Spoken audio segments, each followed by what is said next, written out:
Le fleuve est presque immobile. La Tamise s'étire lentement sous le ciel du soir, lourde, opaque, comme si elle retenait sa respiration. Autour d'elle, tout semble suspendu. Le courant, les voies, le temps lui-même. Sur le pont d'un bateau, quelques hommes sont installés. Ils attendent que la marée change. Rien d'urgent, rien de pressé. On parle peu, on observe. On regarde l'eau glisser sans bruit, refléter les lumières de Londres, cette ville immense, solide, sûre d'elle.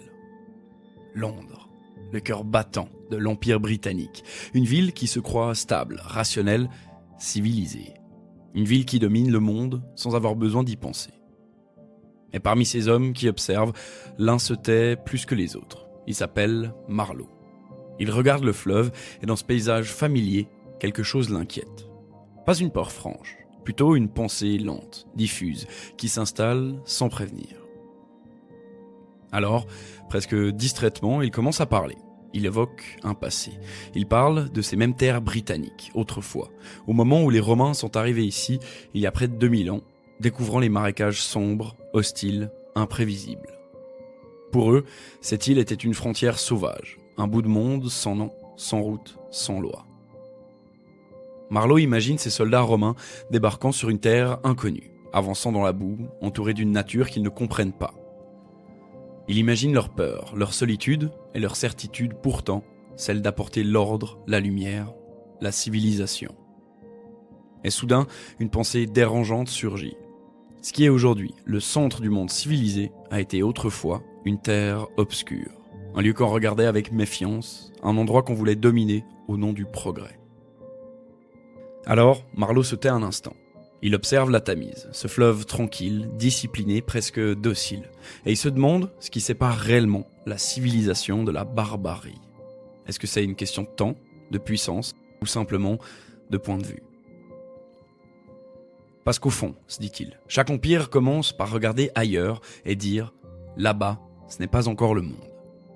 Et tandis que la lumière décline doucement sur Londres, une idée s'impose, lente mais irréversible. Une idée qui va l'entraîner loin de ce fleuve paisible, loin de cette certitude confortable. Et si la civilisation n'était qu'une façade ? C'est à partir de cette question que commence son récit. Il va raconter son passé, une série d'événements dont il ne s'est pas encore remis. Un récit qui va quitter la Tamise pour remonter un autre fleuve, plus sombre, plus dense. Un fleuve qui ne reflète rien, sinon ce que l'homme préfère ne pas voir.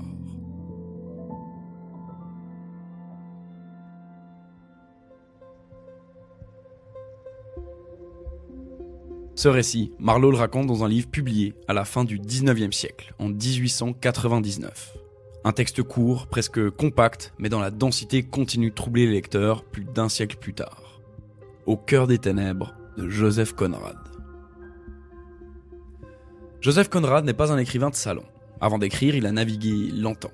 Il a vu les fleuves, les ports, les colonies, les zones d'ombre de l'entreprise coloniale européenne. Il a lui-même remonté le fleuve Congo en 1890 comme capitaine d'un vapeur commercial. Et ce qu'il en a rapporté n'est pas un témoignage brut, ni un manifeste politique, mais quelque chose de plus troublant encore. Un texte, où tout passe par la parole, par le regard, par ce qui est dit, et surtout, par ce qui ne l'est pas. Au cœur des ténèbres, c'est un roman assez court, mais chaque phrase semble pesée, retenue, chargée d'un malaise latent. On n'y trouve pas de grandes scènes spectaculaires, ni de dénonciation frontale. Conrad choisit autre chose. Il laisse parler les mots de l'Empire. Il les laisse se fissurer d'eux-mêmes. Car ici, tout est affaire de langage. Les Européens parlent de mission, de progrès, de civilisation. Ils emploient un vocabulaire propre, rationnel, administratif. Un langage qui donne l'illusion de l'ordre. Mais derrière ces mots, quelque chose grince, quelque chose déborde. Conrad ne nous dit jamais frontalement quoi penser, mais il laisse les mots se trahir. Il nous place dans une position plus inconfortable, celle d'écouter un narrateur intelligent, lucide par moments et aveugle à d'autres. Et c'est à nous de comprendre peu à peu que le langage lui-même est contaminé. Et c'est ainsi que le roman aborde ses grands thèmes. L'impérialisme bien sûr, mais son discours accusateur, plutôt une gêne qui monte. La folie qui s'installe là où plus rien ne résiste. le mensonge, non pas comme tromperie volontaire, mais comme nécessité sociale. Et surtout, cette question centrale, que permet le langage quand il sert à justifier l'injustifiable? Et si ce texte continue de nous hanter aujourd'hui, c'est aussi parce qu'il a laissé des traces ailleurs, des échos. Avant de plonger dans ce récit, il y a un fait notable. Vous connaissez sans doute déjà un peu de ce texte, même si vous ne l'avez jamais lu. Parce que près de 80 ans plus tard, Au cœur des ténèbres inspire un film majeur, Apocalypse Now. Non pas une adaptation fidèle, mais un déplacement. Le fleuve change, la guerre aussi, mais la question reste la même. Qu'advient-il de l'homme quand plus rien ne limite son pouvoir? Et c'est pas une comparaison, plutôt une résonance. La preuve que ce texte, discret en apparence, continue de parler, autrement et ailleurs. Et dans cet épisode de Brume littéraire, on va donc suivre Marlowe. Écouter ce qu'il nous dit, observer ce qu'il ne voit pas toujours. Et tenter de comprendre ce que ce récit révèle. Non seulement d'un continent colonisé, mais de la manière dont une civilisation se raconte à elle-même. Parce que les actes trahissent, mais parfois, les mots qu'on choisit pour les décrire trahissent encore plus.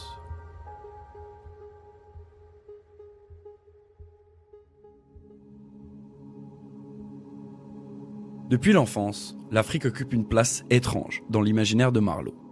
Sur les cartes qu'il contemplait autrefois, elle n'était pas encore remplie de noms, de lignes, de frontières.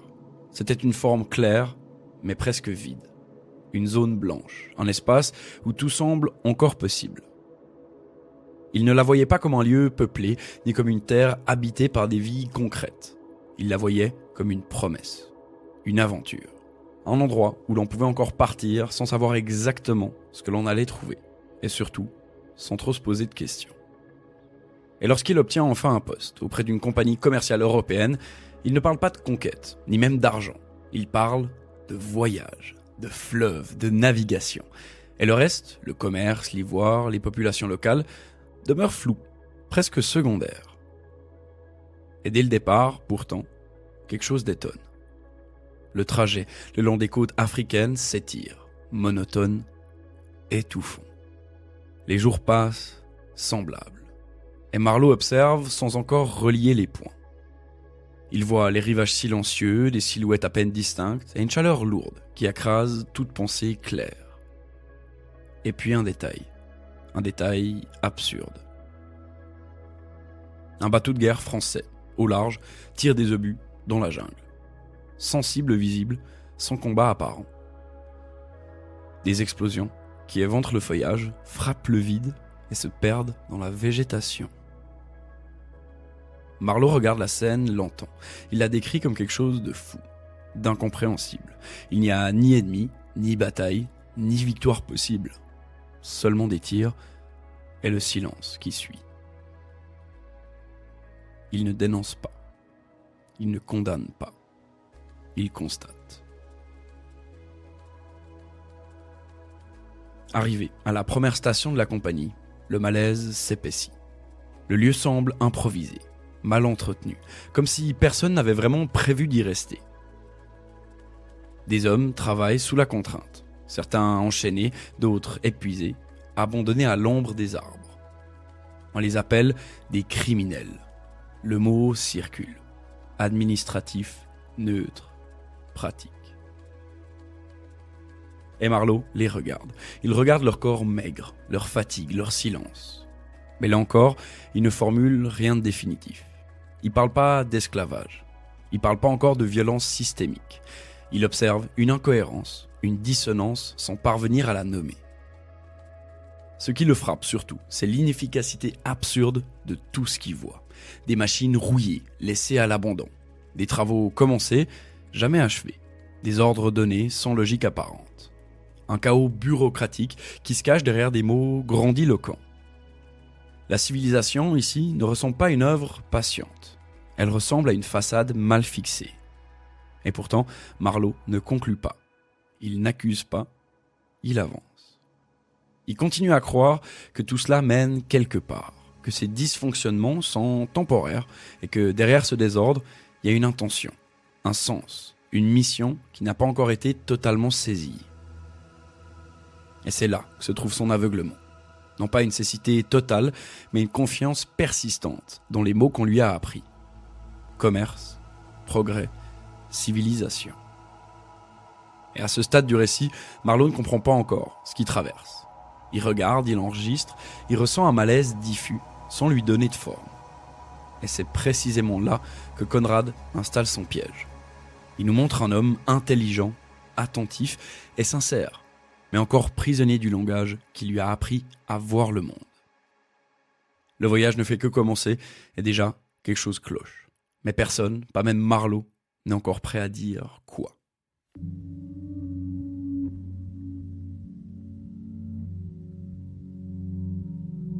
Plus Marlowe avance dans l'univers de la compagnie, plus il a le sentiment d'entrer dans un monde où les mots ne correspondent pas tout à fait à ce qu'il désigne. Il plonge, s'avance en direction du cœur des ténèbres, et c'est là aussi une force du récit. Il fait référence à énormément d'autres livres, ce qu'on appelle des intertextes.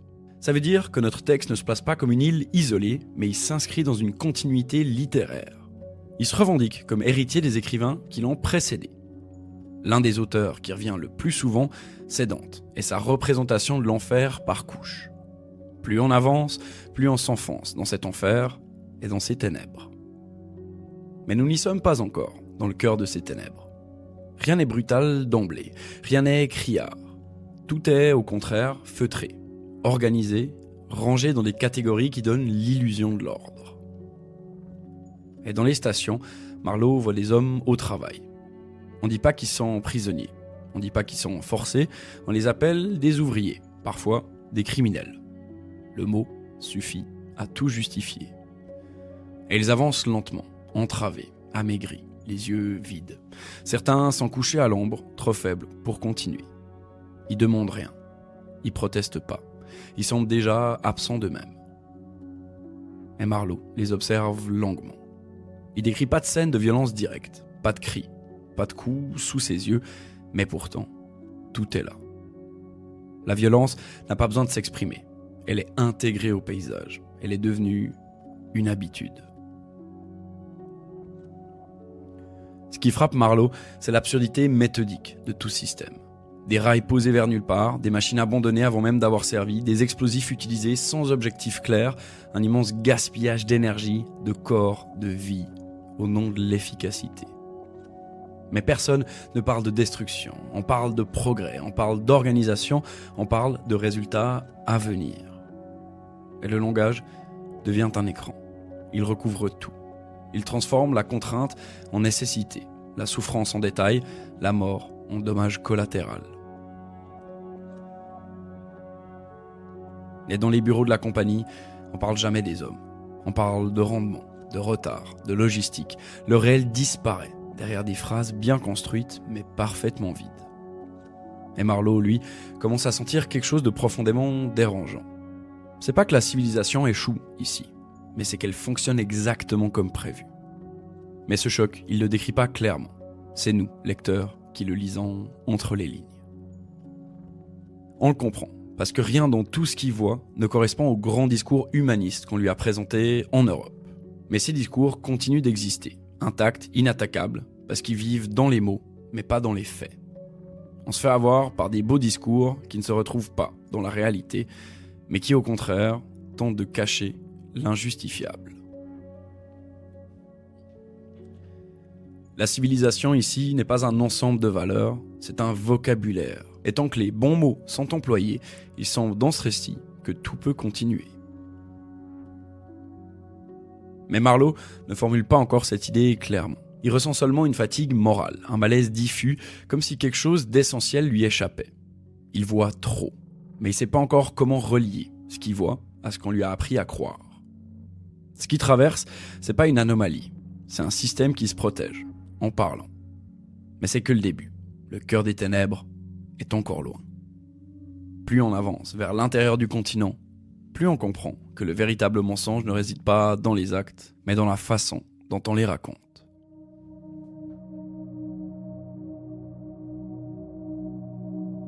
C'est alors qu'un personnage central se profile, Kurtz. Mais avant même d'apparaître, il est déjà partout. Il est mentionné une première fois, brièvement, mais il va cesser de s'imposer, avant même qu'on ne le rencontre.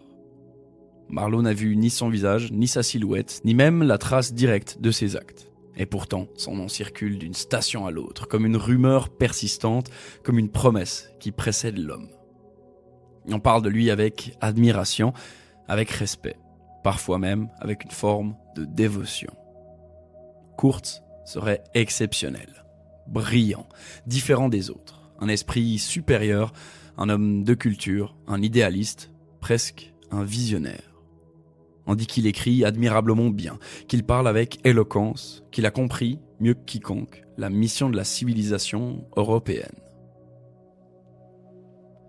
Il est présenté comme un humaniste, un homme mu par le désir d'élever, d'éclairer, de transformer.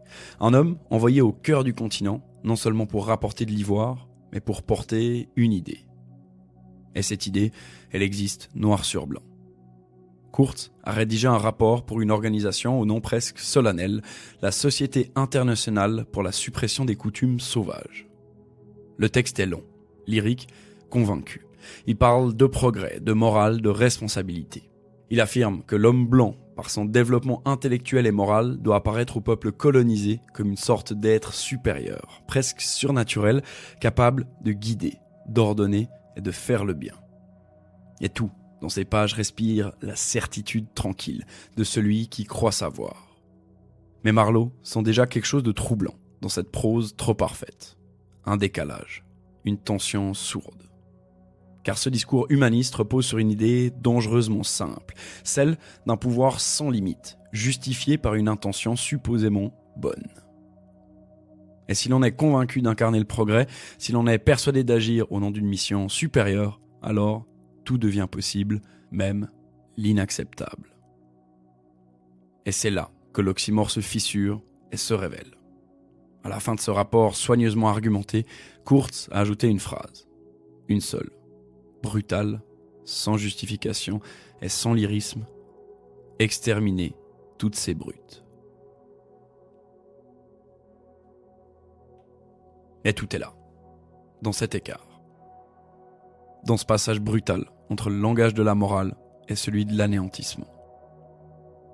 Kurtz n'a pas renié son humanisme, il l'a poussé jusqu'à son point de rupture. Pour lui, c'est pas un discours contradictoire, c'est un discours qui croit cohérent, mais jusqu'à l'horreur. L'humanisme proclamé contient déjà la violence qu'il prétend combattre, alors qu'il repose sur une hiérarchie absolue, parce qu'il décide qui mérite d'être sauvé et qui doit être sacrifié. Et à ce stade du récit, Kurtz n'est encore qu'une voix, une écriture, une idée, mais une idée suffisamment puissante pour structurer tout le système colonial autour d'elle. Une idée qui justifie, qui rassure, qui donne du sens à l'absurde. Et Marlowe ne le formule pas encore clairement, mais il comprend que Kurtz n'est pas une anomalie. Il est le produit le plus abouti du discours qu'on lui a appris à croire. Avant d'être un homme perdu dans la jungle, Kurtz est un langage qui s'est cru absolu.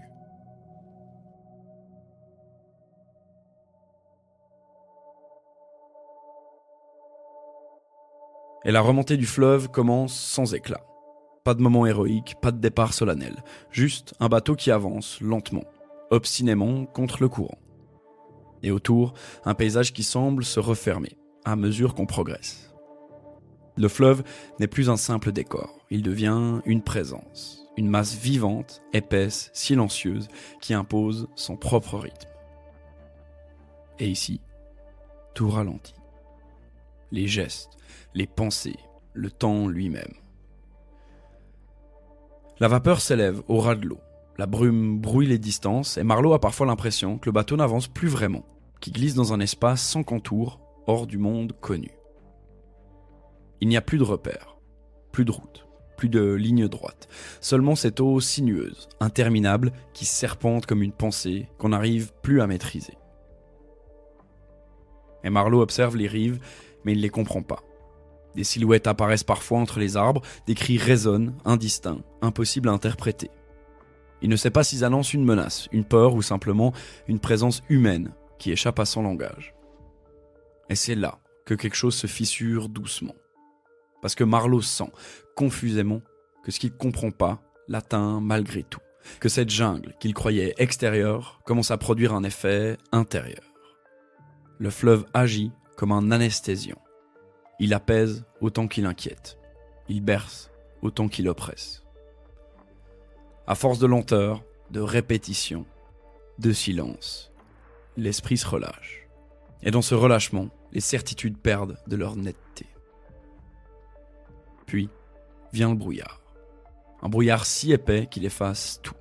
Le ciel, les rives, l'horizon. Le bateau s'arrête presque. On avance à l'aveugle, on écoute plus qu'on ne regarde. Et dans cette immobilité forcée, un cri déchire l'air. Long, inhumain, impossible à situer. Personne ne comprend ce qu'il signifie, mais tous le ressentent. Et quand le brouillard se dissipe enfin, le fleuve se resserre brutalement. Le passage devient étroit, trop étroit. Et soudain, l'attaque. Des projectiles surgissent de la rive, des flèches, des cris. Le chaos éclate sans prévenir. Marlowe n'a pas le temps de penser, seulement de réagir. Et c'est là, dans cet instant suspendu entre panique et action, que le timonier s'effondre. Touché. Il tombe sur le plancher de la cabine, son corps lourd, son sang chaud qui éclabousse Marlowe. Un sang bien réel, bien visible, impossible à nier. Marlowe regarde ce corps qui se vide de sa vie, et quelque chose se brise. Parce que jusque-là, la violence restait abstraite pour lui, lointaine, diffuse. Mais maintenant, elle est là, sur ses chaussures, sur ses mains, dans l'air qu'il respire. L'attaque cesse aussi soudainement qu'elle a commencé. Le fleuve reprend son cours, comme si rien ne s'était passé. Mais Marlowe, lui, a changé. Et c'est à ce moment précis qu'une pensée s'impose à lui, avec une tristesse presque enfantine. Kurt est sûrement mort.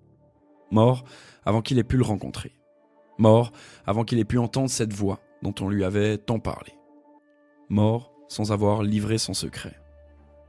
Et cette idée le frappe plus violemment qu'il ne l'aurait cru.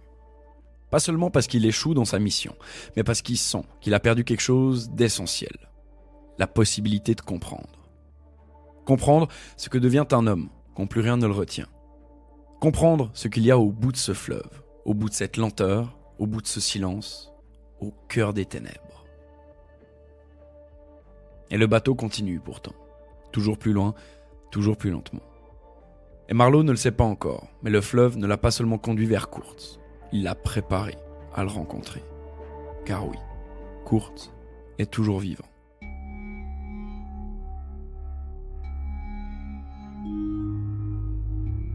Le bateau accoste enfin. Après des semaines de lenteur, de brume, de tension continue, la station intérieure apparaît presque banalement. Un bâtiment décrépit, une clairière, quelques silhouettes immobiles. Et pourtant, Marlowe sent immédiatement que quelque chose a changé. Ici, l'air n'est pas le même. Il est plus dense, plus chargé. Mais avant même de voir Kurt, il rencontre un homme étrange. Un Européen vêtu de haillons colorés, presque grotesques, dans ce décor. Un Russe. Jeune, exalté, bavard, le regard brûlant d'admiration. Il parle sans s'arrêter. Et il parle surtout de Kurt. C'est un peu étrange, mais c'est un vrai moment de légèreté. Alors même qu'on vient d'atteindre l'une des parties les plus sombres du récit, on a ce personnage, haut en couleur, un peu amusant qui apparaît. Et à l'entendre parler, Kurt n'est pas qu'un simple agent de la compagnie. C'est un esprit hors du commun, un génie, un homme qui parle comme personne, un homme qui a élargi son esprit, dit-il, comme on parlerait d'un prophète. Et Marlowe l'écoute, et déjà quelque chose l'inquiète. Pas ce que le Russe dit, mais la manière dont il le dit. Parce que c'est pas de respect qu'il s'agit, cette fascination, une fascination qui a mangé toute distance critique, toute mesure, toute retenue. Marlowe lève alors les yeux vers la station.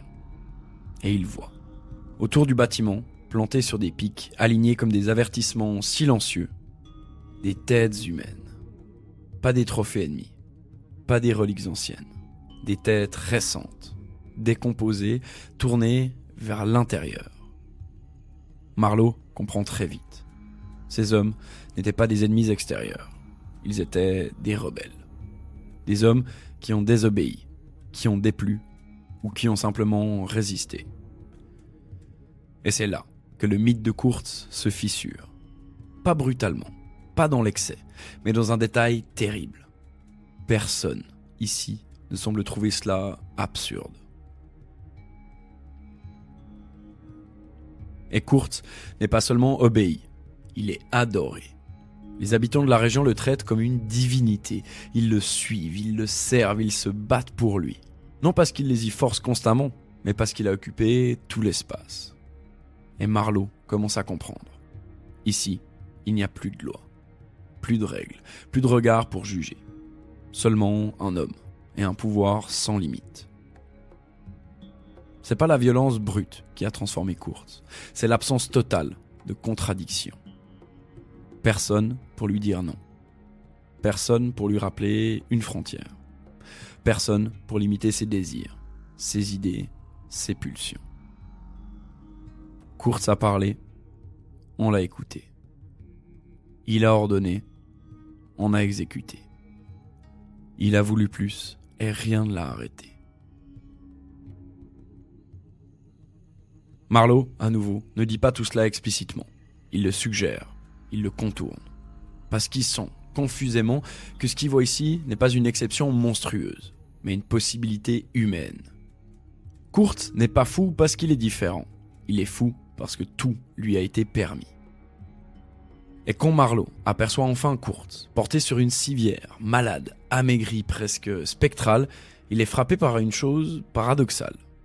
Ce corps est faible, mais cette voix est encore intacte.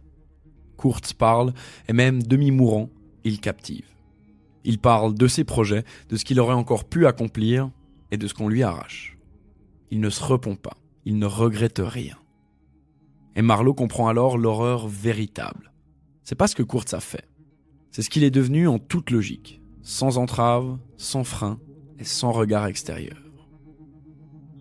À cet instant précis, le livre cesse d'être ambigu. Parce que le cœur des ténèbres, c'est plus un lieu. C'est plus la jungle, c'est même plus l'Afrique. C'est un homme, livré entièrement à lui-même.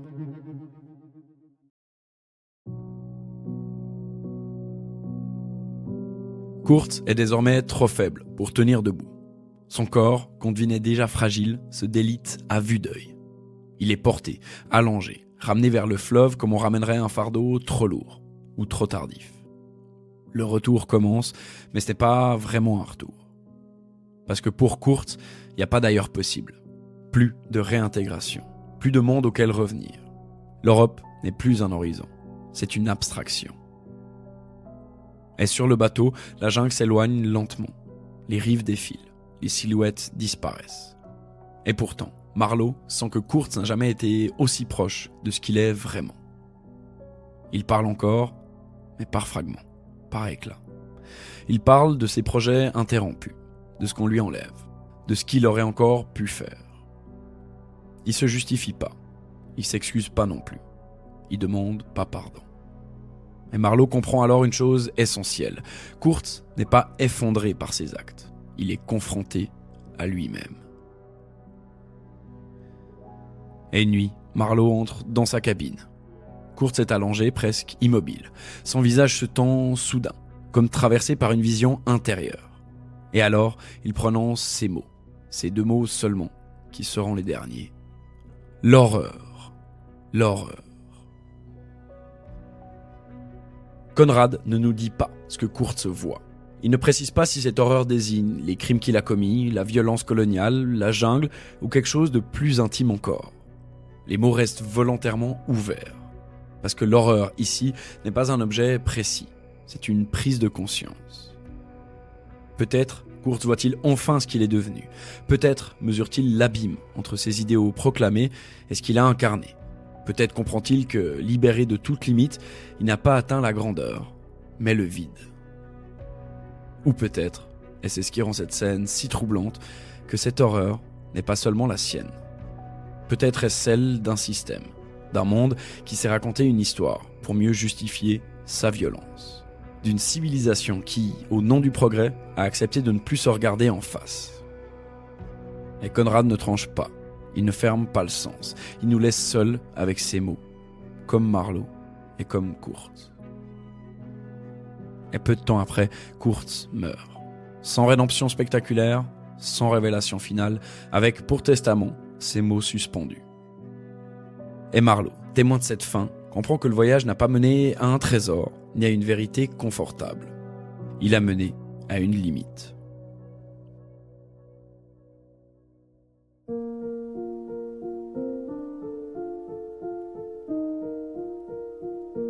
Le voyage est terminé. Le fleuve s'élargit et l'eau devient plus lisse, plus docile. La jungle a disparu derrière l'horizon comme un mauvais rêve dont on se réveille sans savoir s'il était vraiment fini. Et devant Marlowe, l'Europe réapparaît. Les villes, les quais, les gestes polis, les conversations bien réglées. Tout semble intact, stable, rationnel. Mais Marlowe, lui, ne l'est plus. Il traverse ce monde comme un étranger. Il écoute parler de progrès, de commerce, d'avenir, et il a l'impression d'entendre une langue creuse, vidée de son sens. Il sait sur quoi repose tout ce discours et toutes ses croyances. Il sait que c'est sur une horreur que les mots ne permettent pas de décrire. Et très vite, les visiteurs arrivent. Des hommes bien habillés, des représentants de la compagnie, des proches de Kurtz.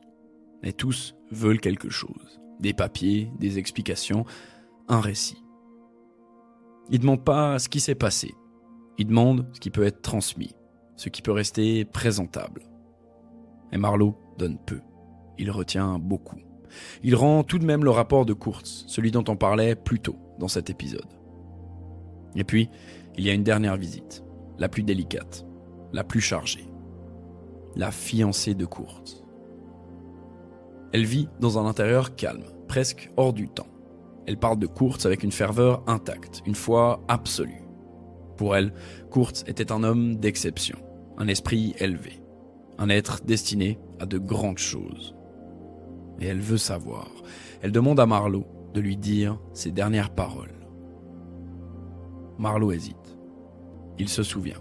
Il revoit ce visage. Il entend encore cette voix. L'horreur. L'horreur. Mais il ne peut pas. Il ne peut pas déposer ces mots-là dans cette pièce. Il ne peut pas les laisser contaminer ce monde protégé, soigneusement isolé de ce qui se passe ailleurs. Alors, il ment. Il lui dit que les derniers mots de Kurtz étaient le nom de sa fiancée.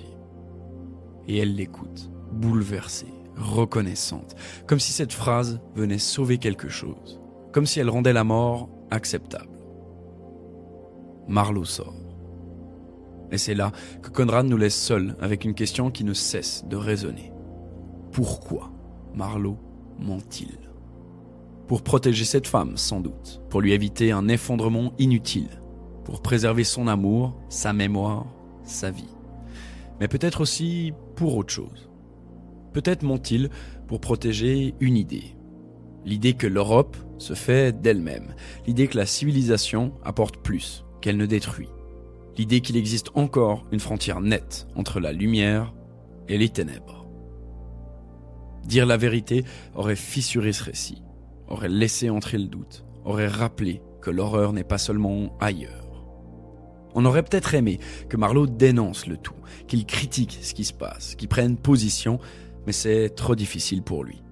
Personne ne le comprendrait. Et le fleuve, à la fin du livre, n'est plus africain. C'est la Tamise, comme au début.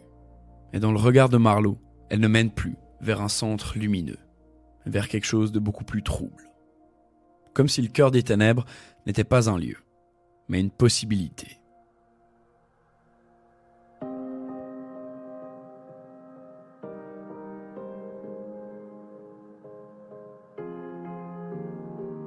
Le récit de Marlowe s'achève là où il a commencé, sur un fleuve calme, sous un ciel bas, à Londres. La Tamise coule lentement, paisible, disciplinée. Rien à voir, en apparence, avec les eaux troubles du fleuve Congo. Et pourtant, Marlowe regarde le fleuve et ne peut plus le voir comme avant. Parce qu'il sait désormais que cette eau tranquille a elle aussi été autrefois une frontière sauvage. Que ses rives ont vu débarquer des conquérants. Que la civilisation qu'on croit solide a commencé, elle aussi, dans l'obscurité. Et c'est là le geste le plus fort de Conrad. Il ne dit jamais que l'Afrique est le cœur des ténèbres. Il suggère que ce cœur bat partout où l'homme se donne un droit absolu. Partout où le langage sert à masquer la violence, partout où on appelle progrès ce qui écrase, mission ce qui décrit, et civilisation ce qui domine. Kurtz n'est pas un monstre venu d'ailleurs. Il est une possibilité humaine, un homme à qui l'on a tout permis, et qui a fini par se perdre dans cette permission même. Et Marlowe n'est pas un héros. Il est un témoin, lucide mais pas innocent, capable de voir et de taire. Et c'est peut-être là que le livre nous touche encore aujourd'hui. Parce qu'il ne nous accuse pas, il nous observe et nous demande simplement ceci, sans jamais le formuler clairement. Qu'est-ce que nous choisissons de ne pas dire pour que le monde reste supportable ? Si cet épisode vous a accompagné, troublé ou simplement donné envie de relire Conrad, sachez qu'un commentaire, une note ou un partage aide énormément Brume Littéraire à continuer à faire vivre ces textes et à les faire découvrir à d'autres auditrices et auditeurs. Merci d'avoir suivi ce voyage et souvenez-vous, le fleuve est calme, la nuit tombe, mais les ténèbres ne sont jamais très loin.